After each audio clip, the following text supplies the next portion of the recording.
Good morning and Jai Hind student. Welcome again.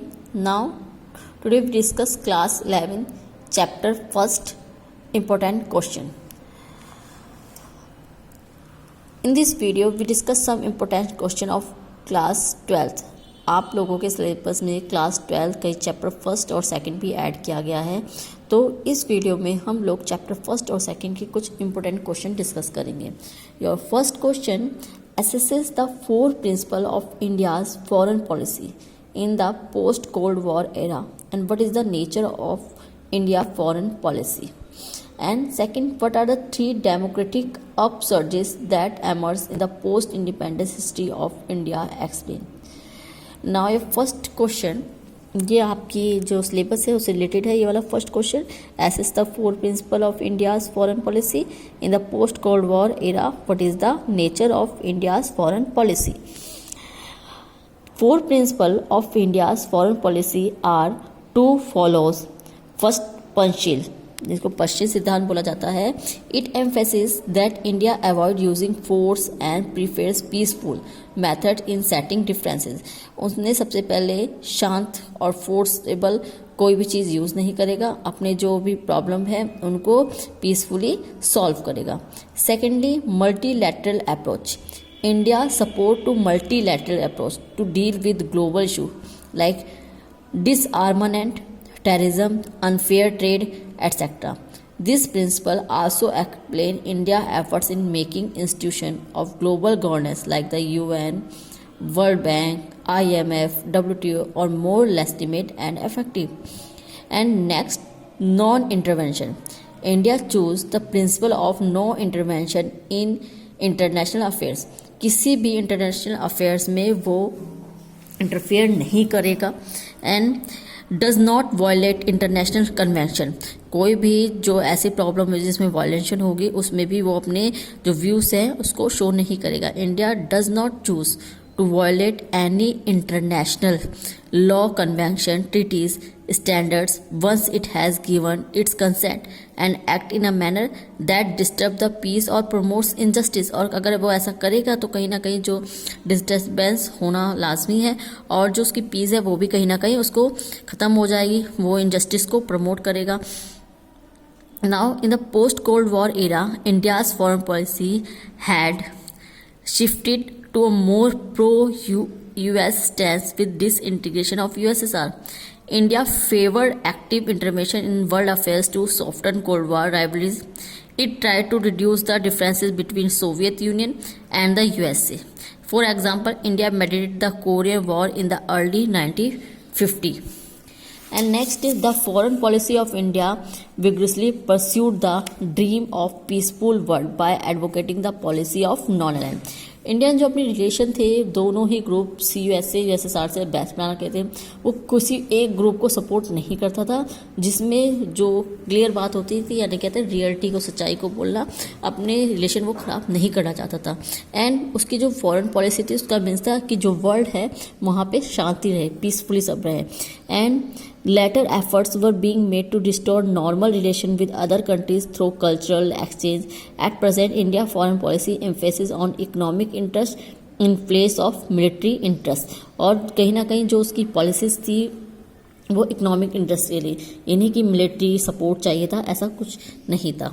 ना next question, what is a Cold War and why did superpower depend on military alliance with small countries during the Cold War and assess India's role in non-aligned movement. ये भी आपका question chapter first में से है, यानी class 12 के chapter first में से. After the second world war US and USS emerged as the two superpowers. The emerge of bipolarity led to the division of the world in two blocks. दो blocks में divide हो चुका था जैसे हम जानते हैं. And the capitalist block headed the US and the socialist और communist block headed by the USSR. And this division was based on the ideological differences. Only ये नहीं था कि दो पावर बढ़ेगा, ये आइडियोलॉजिकल डिफरेंस भी था इन दोनों ही ग्रुप्स के बीच में. Between the two powers, these two blocks competed with each other for power and supremacy, and this rivalry between the two blocks is termed as Cold War. और इसने कहीं ना कहीं कोल्ड वॉर को जन्म दिया था. Now it was a condition in which there was no actual war, but tension and fear of one taking place was always there. So it was a time of neither peace nor war, as psychological warfare was constantly there. In this power struggle, the two powers employed all means short of actual war to gain supremacy. As the world was divided into two ideological blocks, the two powers formed military alliance with the countries sharing similar ideology. And अब कहीं ना कहीं जो भी countries थी वो पूरी तरह से डायरेक्टली तो वो लड़ाई नहीं कर रहे थे, लेकिन एक दूसरे की को नीचा दिखाना इन दोनों का हो गया था. अपनी पावर को बढ़ाना, मिलिट्री पावर्स, वेपन्स बढ़ाना, यही इनका मकसद था. And the reason for forming alliance with smaller countries, these smaller countries acted as the satellite states to big powers and were a source of natural resources to the big power.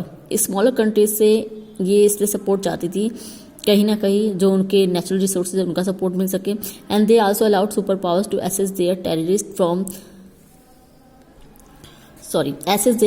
territories from where the latter could launch weapons.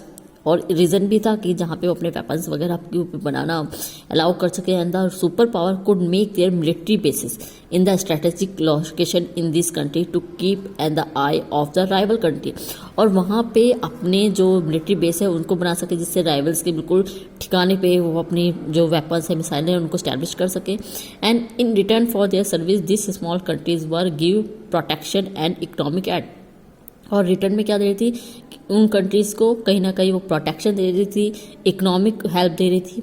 Now next है आपका the non alignment movement aim at establish a new equitable international economic, social and political order, and non-aligned countries played a role in reducing Cold War conflicts and averting same serious crises. For example, Jawaharlal Nehru played a crucial role in mediating between the two Koreas, thereby resolving the एरोसल conflict. Non alignment movement जो थी वो दो international यानी दोनों ही जो blocks थे उसमें से किसी का भी सपोर्ट नहीं करना था. और कहीं ना कहीं जो नॉन अलाइन मूवमेंट थी यानी नैम था, उसने एक बहुत बेस्ट रोल भी, जवाहरलाल नेहरू ने बहुत अच्छा रोल भी प्ले करा था जो कोरिया के जो प्रॉब्लम हुई थी उसको सॉल्व करने में. And further more India adopted the policy of NAM instead of joining one of the super power block. It acted as a mediator between two rival alliances. India did so for the causes peace and stability. India raised the voice against the newly declared countries to becoming part of this alliance. Main NAM को बनाने का मकसद यही था कि दोनों से किसी भी ब्लॉक को हम ज्वाइन नहीं करेंगे, हम पीसफुली लाइफ चाहते हैं, पीसफुल वर्ल्ड चाहते हैं. और कहीं ना कहीं एक मीडिएटर के रूप में भी वर्क कर रही थी दोनों ही ब्लॉक के में. And some example where India exercise the policy of NAM by taking an independent decision as follow. India led the world protest against Britain when the Britain attacked Egypt और Suez Canal. India ने protest करा था Britain के against में जब उसने Egypt को और सुएज पे 1956 में अटैक करा था. And the bold decision of India refusing to sign the NPT इन 1960. और इंडिया ने उस टाइम भी बहुत बड़ा डिसीजन लिया था जब उसने न्यूक्लियर नॉन प्रोलाइफरेशन ट्रीटी पे सिग्नेचर करने से मना किया था. And India also helped in taking measures for the economic development of third world non-aligned newly declined countries to enable them to pursue independence policy.